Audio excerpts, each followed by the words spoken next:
Queridos amigos, bienvenidos a una nueva catequesis en casa. Quisiera compartir estos minutos con ustedes hablando de quién pertenece a la Iglesia Católica.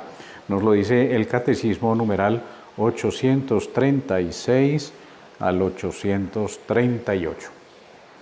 ¿Quién pertenece a la Iglesia Católica? Pues lo sabemos desde pequeños, el que ha sido bautizado. El bautismo es la puerta de entrada a la Iglesia porque nos convierte en hijos de Dios. Viene a habitar en nuestra alma el Espíritu Santo y por lo tanto nos convierte Dios, por su infinita bondad, en hijos suyos, hijos adoptivos, por supuesto, porque seguimos siendo totalmente humanos, no nos convertimos en dioses, pero sí hijos de Dios, porque el Espíritu Santo nos capacita para ponernos a esa escala, a ese nivel de actuar como Dios nos pide. Exige esfuerzo, por supuesto, y toda esa lucha de toda la vida mientras estemos aquí en la tierra y tengamos carne y hueso, pues entonces esa parte carnal estará siempre en lucha, pero no es un enemigo, sino es nuestro aliado para crecer en santidad. Pero nos dice el Catecismo, respondiendo a esa pregunta, ¿quién pertenece a la Iglesia Católica? Nos dice el Catecismo: todos los hombres, por tanto, están invitados a la unidad católica del pueblo de Dios, o sea, católico para todos. No hay distinciones ni por raza, ni por edad, ni por creencias políticas. Todos son hijos de Dios por ser creados por Dios y sobrenaturalmente hijos de Dios si reciben el bautismo, y entonces no hay distinción. A esa unidad pertenecen las diversas maneras, o a ella están destinados los católicos, los demás cristianos e incluso todos los hombres en general, llamados a la salvación por la gracia de Dios. Bueno, la Iglesia es para todos, todos son bienvenidos. Están plenamente incorporados a la sociedad que es la Iglesia aquellos que, teniendo el Espíritu de Cristo, aceptan íntegramente su constitución y todos los medios de salvación establecidos en ella. Entonces quedó claro que están plenamente incorporados a la Iglesia aquellos que, teniendo el Espíritu de Cristo, que ya dijimos, lo recibimos en el bautismo, aceptan íntegramente, no algunas cosas, esto sí me gusta, esto no, sino íntegramente todo el conjunto, su constitución y todos los medios de salvación establecidos en esa Iglesia, y están unidos dentro de su estructura visible a Cristo, que la rige por medio del sumo pontífice y de los obispos, mediante los lazos de la profesión de la fe, de los sacramentos, del gobierno eclesiástico y de la comunión. Un poquito larga la frase, pero había que decirla completa. Entonces, una cosa es estar bautizados y convertirnos en templo del Espíritu Santo y en hijos de Dios. Y otra cosa es hacerle caso al Espíritu Santo, que nos invita a abrirnos y a estar dóciles a todo el conjunto, íntegramente las enseñanzas de la Iglesia.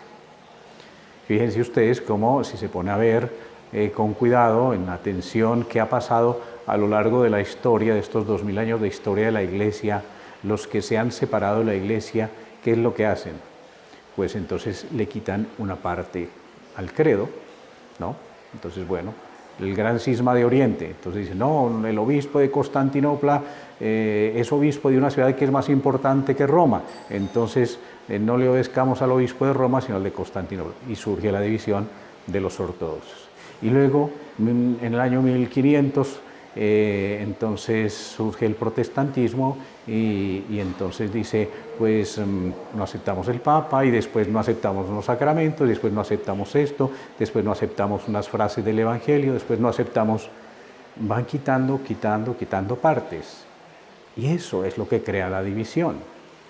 Por eso se dice claramente que el que es miembro de la Iglesia es el que está abierto a recibir, a aceptar, a vivir según la totalidad de la enseñanza de la Iglesia. ¿Quién es uno para decir, en esto se equivoca la Iglesia, yo le quito este pedazo?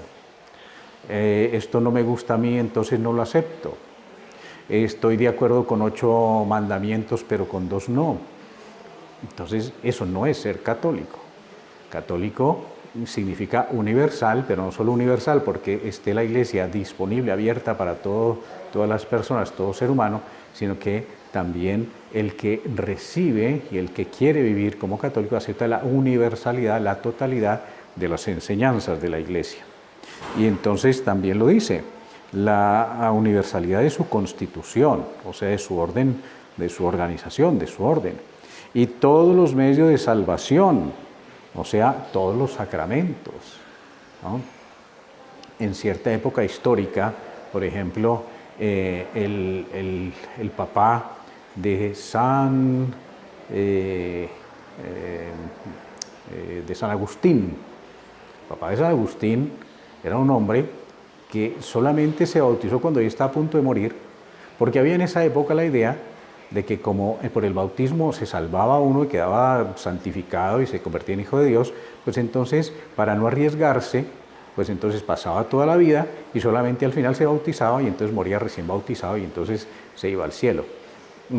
Eso no es correcto, porque es decir, bueno, los sacramentos más bien eso se convierten como en un reto, una cosa como muy difícil, entonces más bien yo vivo a mi modo y al final sí me convierto.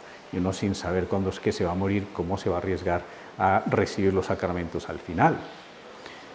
Y luego nos dice el que acepta pues todos los medios de salvación y acepta a Cristo que la rige por medio del sumo pontífice, ¿no? O sea, la autoridad del Papa. Fíjense que la autoridad del Papa es absolutamente fundamental. El Papa no está de adorno, no es una figura simplemente diplomática, es la cabeza visible de la unidad de la Iglesia.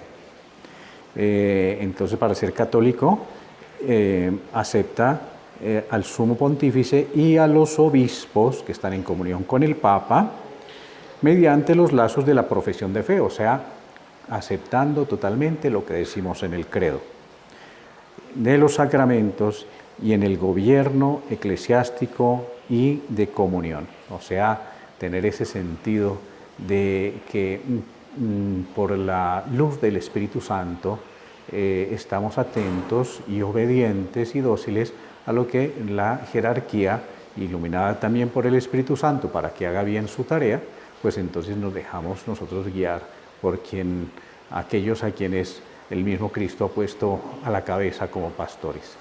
Docilidad y universalidad, totalidad de la revelación, o sea, del principio hasta el final de la Biblia. Todo lo que está revelado lo acepta la Iglesia. Así que en eso consiste pertenecer a la Iglesia católica. El Señor los bendiga en el nombre del Padre, y del Hijo y del Espíritu Santo. Amén.